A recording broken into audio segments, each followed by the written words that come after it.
Welcome to Level Up with Winnie Sun.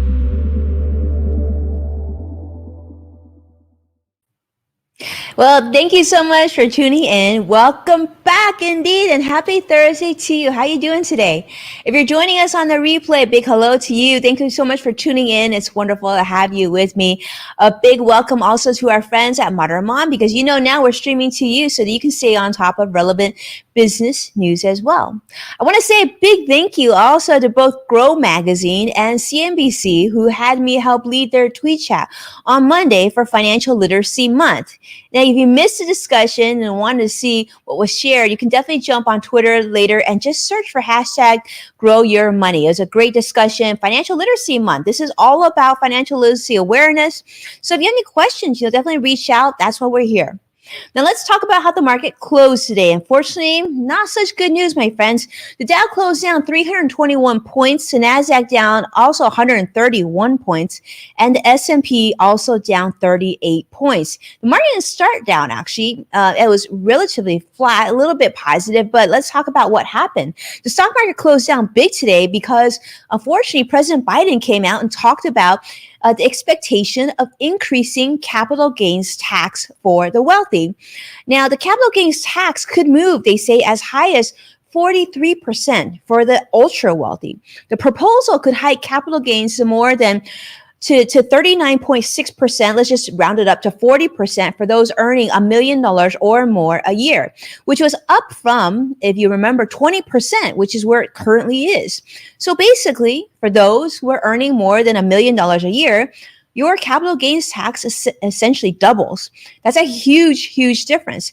Now, as you know, what that means is when you buy a security, whether it be a stock or a mutual fund or whatnot, that sort of sets as your cost basis. And the day that you sell will also determine your capital gains tax obligation. Now, so you're needing to make, at least in this case, would be at least 20% or almost 40%. You would have to pay that much of a gain in taxes. So you would have to make more than that just to make sure that you have something in positive territory. So tech stocks were getting crushed today.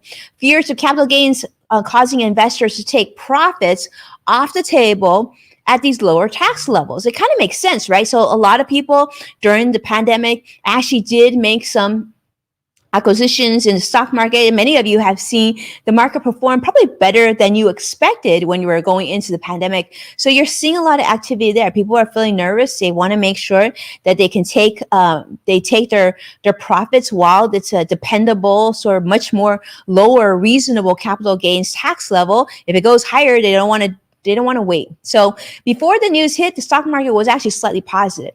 So what can you do? Well, if you're concerned about the rise in capital gains taxes or just taxes in general, it's a great idea, and in fact, to obviously have an accountant that can help give you advice, but also to enlist the help of a good financial advisor.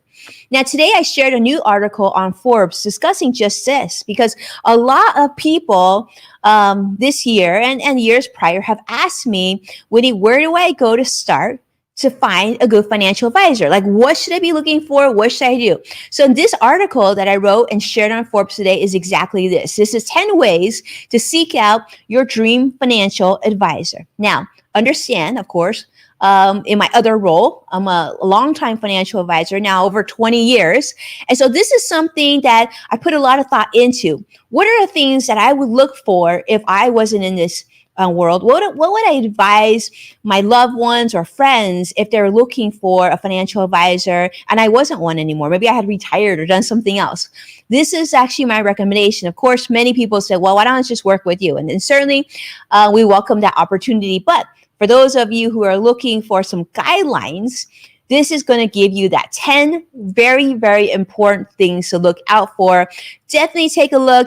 It's right on Forbes today. Just went out early this morning. Want to make sure it was on your radar.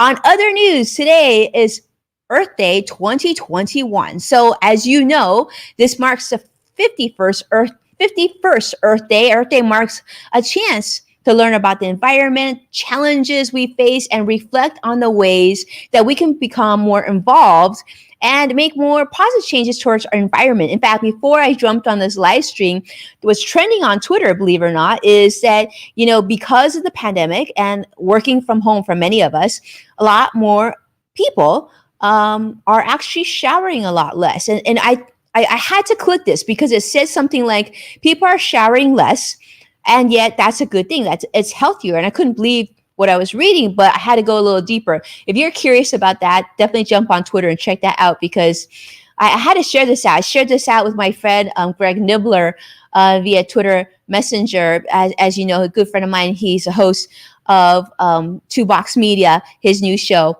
And we're sharing that. We'll see what he says. But Apple this week also announced a lot of different improvements, right? You saw new information on a new iPad, a new technology, new computers, new all sorts of different tools. In fact, a new tracking device that's supposed to be the size of a coin that you can stick on different items that you own. And that way you'll be alerted if you misplace them.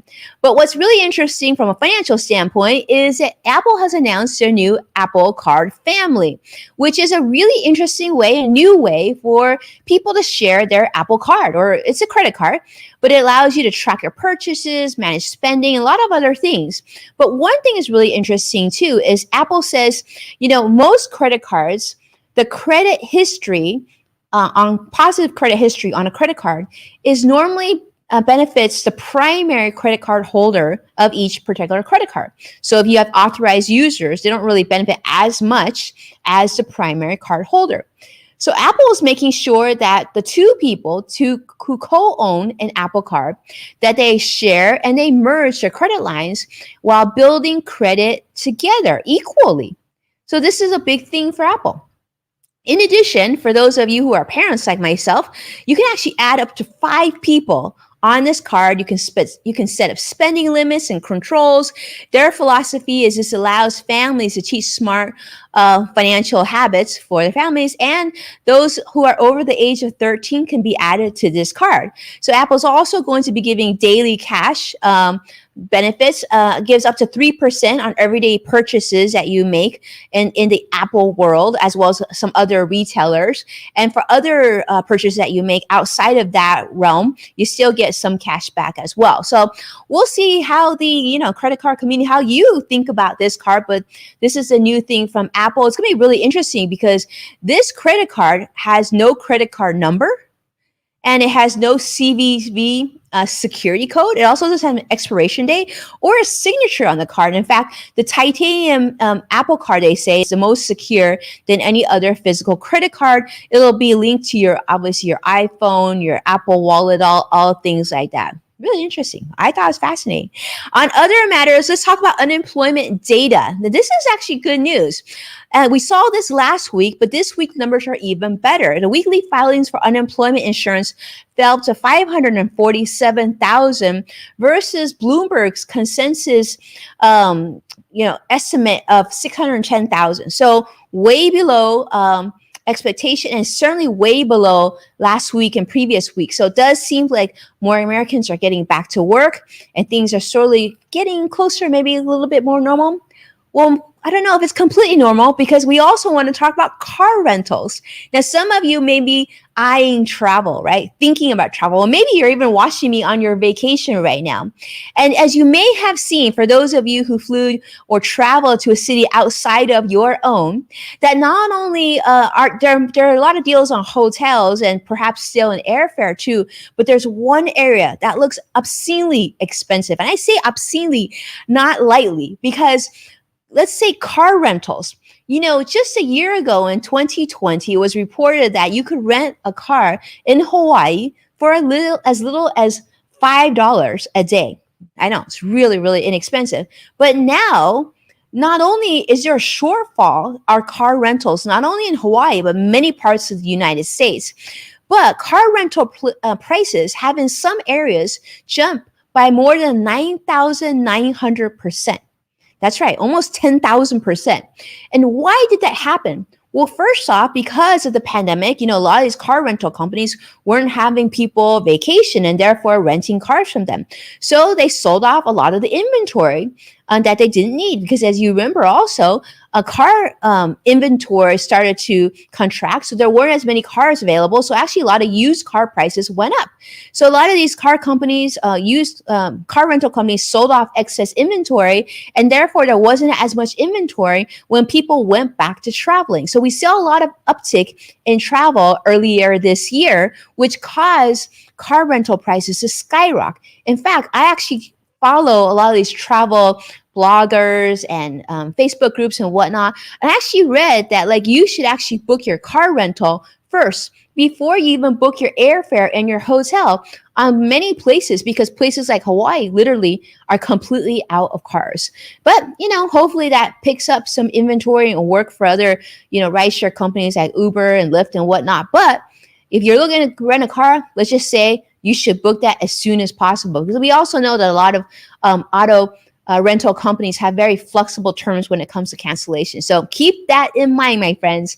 Now, thank you so much for watching. I appreciate you tuning in, but hopefully this is helpful. Give you some more information. We're going to have a lot more data tomorrow. And of course, Friday is always special because that means we have our Ask Winnie Anything. And many of you have submitted questions this week that we'll be answering right live on the show. So with that, thank you so much for watching, my friends, supporting our program. Please take a moment to share this show with those that you care about. And as a reminder, you can find full episodes of Level Up with Winnie Sun on NASDAQ, Amazon Fire, and Roku. So be well, and I can't wait to see you again tomorrow. Take care now.